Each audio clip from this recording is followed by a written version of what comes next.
So at what point would you recommend using one of these bridge techniques for asset protection versus just using like a living trust? Is there a dollar amount that can protect? Yeah, that's a great question. So the question is, at what point do you use an asset protection structure versus just a living trust? First of all, living trust is not asset protection. It has zero. It's only for estate planning. So you're going to want to use that, anytime you have anything to pass. So that's your very, very most basic level. Once you get to about $500,000 of assets that you want to protect, you're going to want to use something. Even less, really. I mean, the first dollar you invest, you're going to want to use something.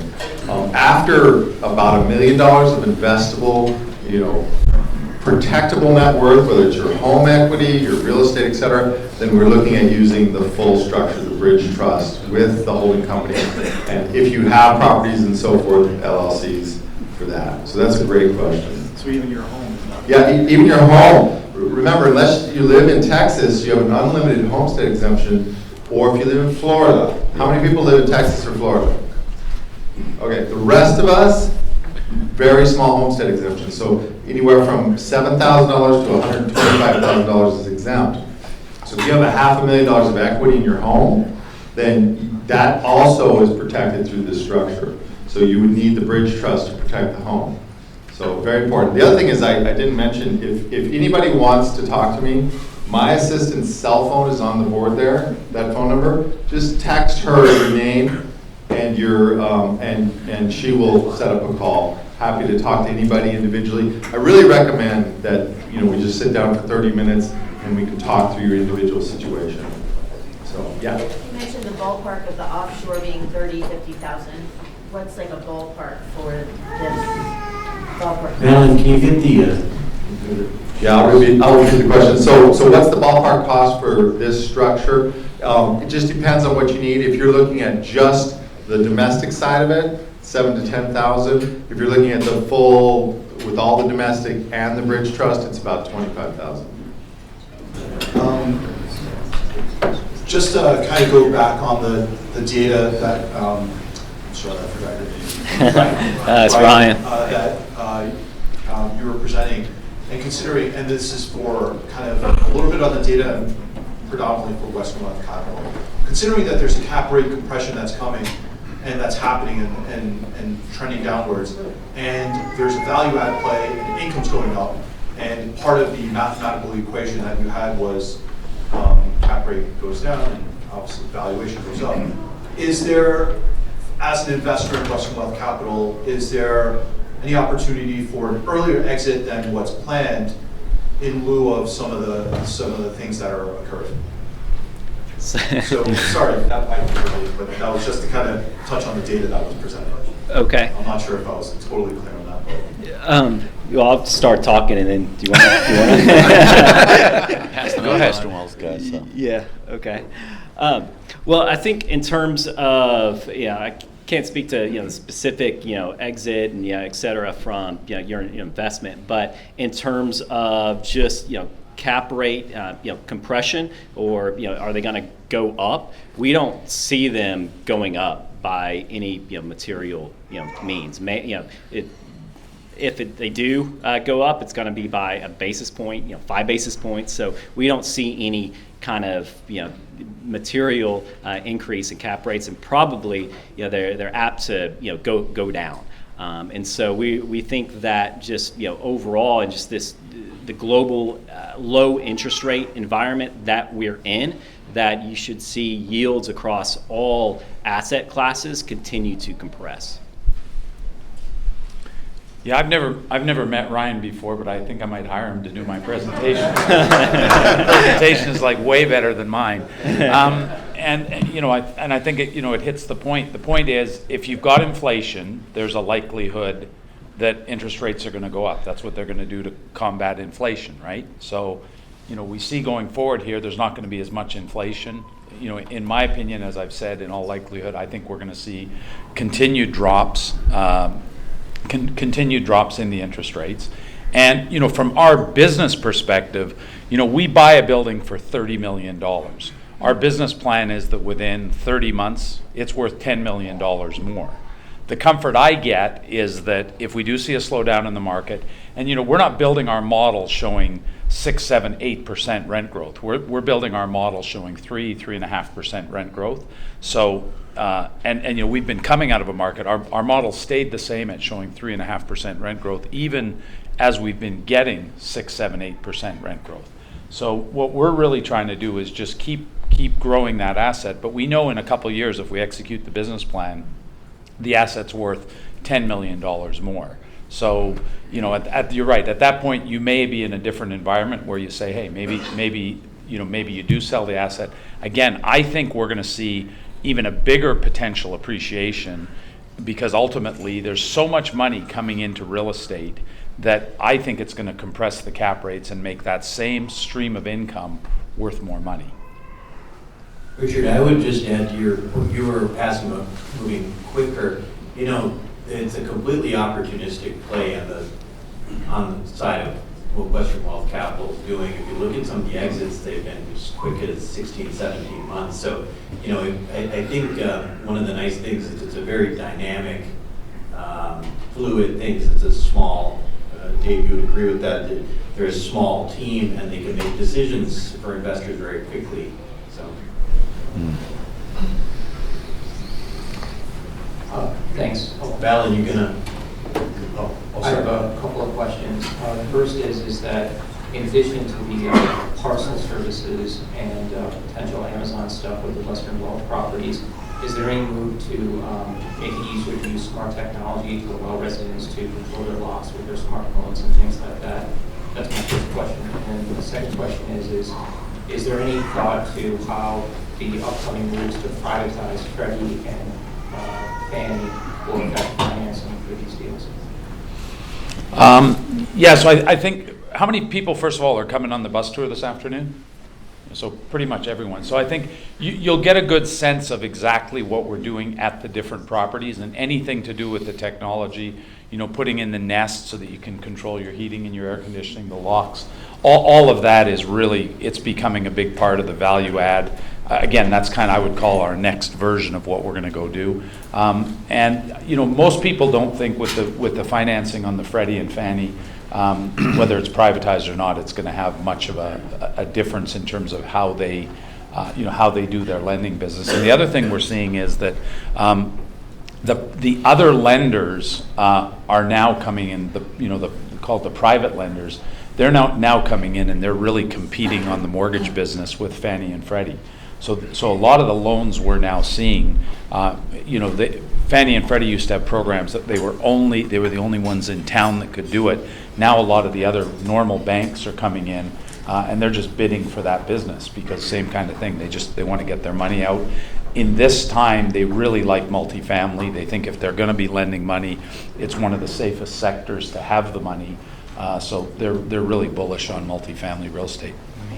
And I just wanted to add too, I would feel bad if I didn't say this, because I was able to sit down with Debbie Jenkins, who runs Freddie's multifamily group. She's the head overall multifamily product at Freddie Mac, and I was able to meet with her up in DC a week and a half ago, and she said she was fighting tooth and nail in terms of the caps on the agencies over the past several months, and it's $100 million, and it's a 5-quarter time frame, and the reason why it's 5 quarters is they want to do something this year, and so really it's $80 million, and Freddie was at $78 million last year, and so it's pretty much kind of where they were. So no big change there. What is the big change? And you kind of, if you read the articles on it, kind of the mission driven, et cetera, changing from all these green initiatives. There's no longer some the advantages for that. She said there's still a lot of uncertainty out there right now on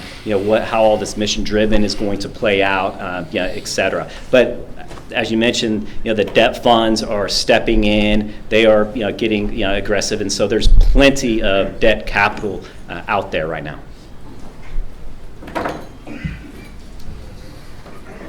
Yeah, I have a question. If you could clarify on those, so you make these improvements, is there a time limit where you can go revalue the property? Is it?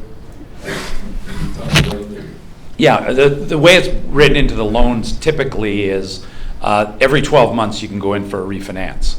And, the biggest part of the fact that the lenders make it part of the original loan is, you could take a building that was worth 20 million, in 2 years you make it worth 30 million. But there was always a big cost if you switched lenders, right? So they'd need a new appraisal, they'd do, all these different fees, engineering reports and everything else. So, that cost sometimes was, $200,000 or $300,000. So you'd get the money out, but you'd pay a big fee.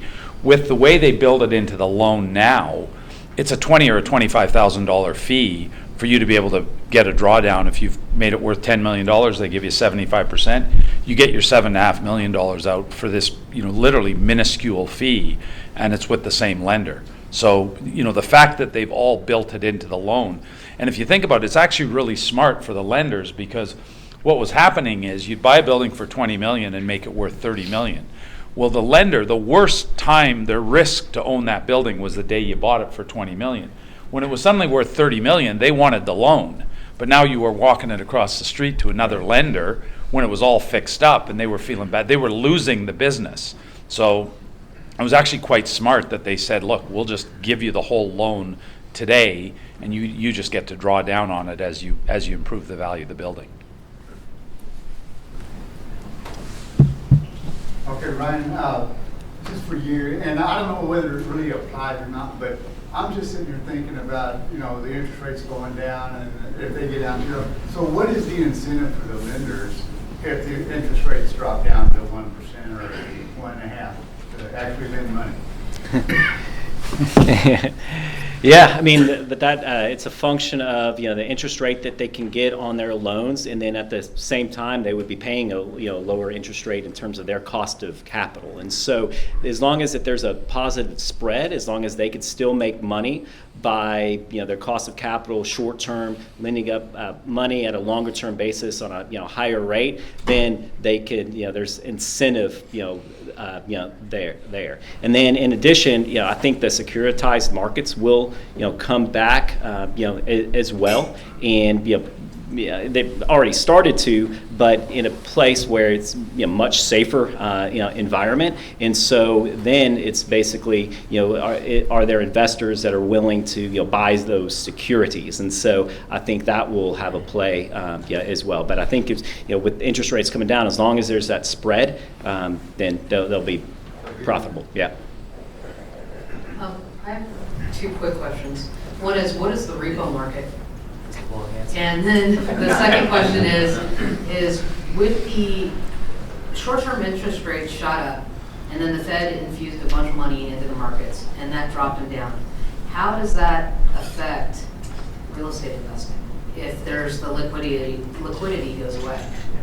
Yeah, no, I mean, that's the question and concern, right? Because, again, like I said, if that short-term rate spiked and there was a reset on the debt instrument that was tied to SOFR, then there could be impact. Now, I think there's some mitigation circumstances where even though you'd see the rate spike from 2% to 10%, maybe they'll take an average over the past 90 days or so, which would mitigate it. But still, it's a concern that there are, I guess, markets within the financial system that are acronyms, right? I mean, we CDOs, CLOs, that's what we started hearing about, and it went mainstream back in 2008, 2009. Now we're hearing SOFR, right? It's kind of, they're parallels. But in terms of the repo market, basically, what that market is primarily big financial institutions, call it, the Bank of America's, JP Morgan's, Goldman Sachs, et cetera.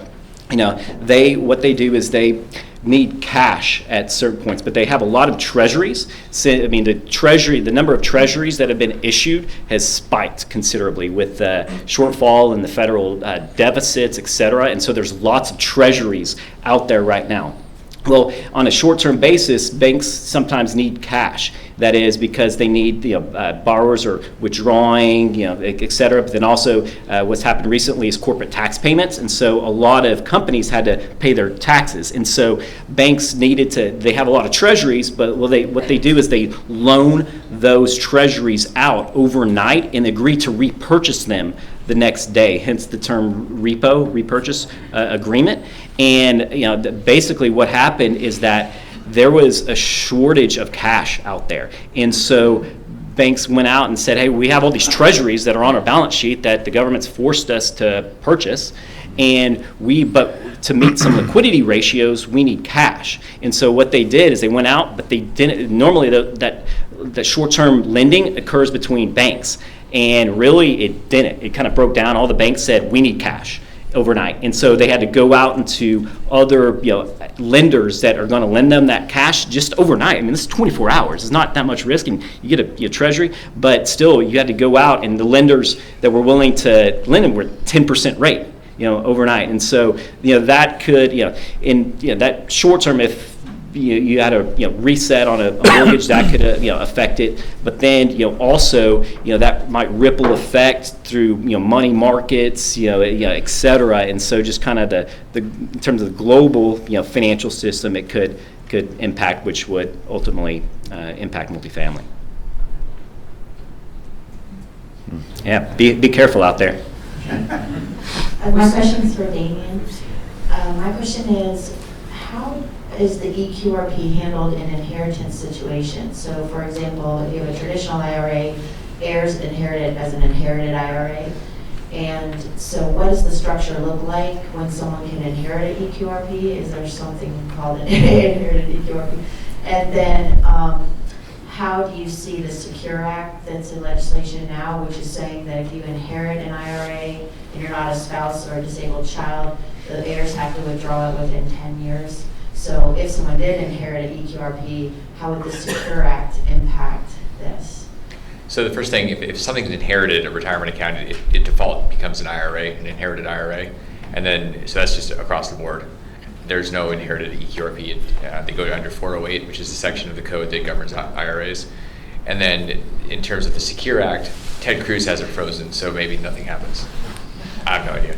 The Secure Act would change it, so instead of anybody that dies after December 31st, just like when my dad died and I inherited, it's my lifetime. Effective December 31st, if you die January 1st, the heirs have 10 years to spend. They don't want the money locked up inside this package to where they can't start taxing it somehow. Because my pile never gets taxed forever. So it was a smart move for them. Whether it maintains that through conference, we have no idea. And they could add on or they could change. So it is something, that was a big annuity push. The Secure Act was all about insurance companies being able to push annuities into the 401k system. That's why it came to be. So if you receive an inherited IRA, can you turn that into an EQRP? No, inherited IRAs and Roth IRAs are both stuck as is forever at the moment. These rules are always changing, and what we've seen over time is that whatever's in place, if you're in, you tend to get grandfathered in.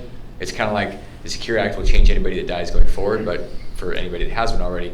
So this is why if you're going to do some conversion to Roth, if you're going to do those things, you don't wait and say, well, it doesn't really hurt me now, because you may not have the choice in 2 or 3 years. And so if it matters at any point, now is better than then, because then may not be possible. Jim, question, or I think it'd probably be a good time to comment on, conservation easements, and you hear about them, it's just like, wow, that's great. But the IRS hates them, doesn't make them illegal. IRS, like Tom said, Congress makes the law, not the IRS. But can you talk a little bit about sort of the, the risks and, some of the controversies around that, some of the legislation that's going on in the conservation easement space right now? Yeah, sure. The controversy, you got to tap into the energy where the controversy is first coming from, and it's actually coming from the non-for-profit sector that philosophically objects to land conservation being done in a way with market-based instruments where private capital is creating land conservation and actually generating tax savings to investors. Philosophically, there's a disconnect there. Okay, and that's something that really needs to be healed in this controversy. So when you read things and you see things again, no one's going to put that on. Who had the Google thing, smart enough to Google something, or you had an acronym along that lines, I think, earlier. So these types of things aren't distilled down for the unwitting reader as far as what's really generating the energy. As far as you had said, Congress makes tax law, conservation easements are entirely legal, and in investment partnerships, they're entirely legal as well. The areas of scrutiny largely revolve around concerns about overvaluation, and that, as I shared, there's a valuation process that's mission critical to the actual the determination of that tax equity that is realized by the donors. And so if that can undergo artificial manipulation by an appraisal process and then create a deduction that the IRS can ultimately disagree with. And so that's one of 30 actual areas of IRS scrutiny, believe it or not. And it's actually the most gets the most buzz. The majority of conservation easement deductions that actually do get disallowed over time are actually for not valuation purposes. They're actually from what's known as technical footfalls. It's kind of like getting pulled over for having a blinker that's not working that you didn't know. Okay, you weren't speeding, you just had a blinker that wasn't working. And so, but that actually, a technical footfall can be actually catastrophic for that deduction. Now, we've never seen that in our body of work. As it relates, though, overall, contrary to the current narrative and the current controversy around these issues of valuation, which is all important, Tax Notes, which is a very, very highly regarded tax journal, did an empirical study that they published in the last 60 days because of this controversy. And so they studied the tax court proceedings for the last 10 years for conservation easement deductions and their valuations as a controversy in tax court. How many of these were audited? How many were disallowed? How many of them did the taxpayer win? And how many of them did the service win? And contrary to the current narrative, they found that 80% of the time in a conservation partnership, the conservation partnership prevailed against the service on the valuation in tax court. So you really have to cut through the fog and really understand what the facts are in that regard. Is there abuse? Yes. I think it's real but rare. I think Congress is going to fund the same thing that they've found 15 years ago. And I think they're going to continue to incentivize what they've incentivized for over 40 years with some modifications. Great.